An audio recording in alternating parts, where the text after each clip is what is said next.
এই মুহূর্তে একটা ভয়ানক খবর আসছে নিউ টাউন থেকে। আপনারা জানেন নিউ টাউনে আমরা বাংলাদেশি অনুপ্রবেশকারীদের গিয়েছিলাম ঘুনি বস্তি বলে একটি বস্তিতে, এবং সেই ঘুনি বস্তি নিউ টাউনের ঘুনি বস্তিতে ভয়াবহ অগ্নিকাণ্ড।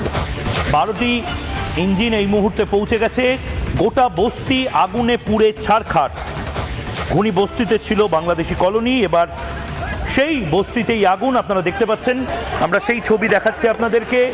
দাউ দাউ করে জ্বলছে ঘুনি বস্তি নিউ টাউনের স্মার্ট সিটির একটি এলাকা, যেখানে প্রচুর প্রান্তিক মানুষজন থাকেন, কিন্তু তার পাশাপাশি সে বস্তিতে বাংলাদেশি অনুপ্রবেশকারীদের আধিক্য ছিল। রিপাবলিক বাংলা সেই বস্তিতে একের পর এক কভারেজ করে বহু মানুষ যারা এই মুহূর্তে সেই বস্তিতে উপস্থিত ছিল সেই ছবি দেখিয়েছে। কিভাবে আগুন লাগলো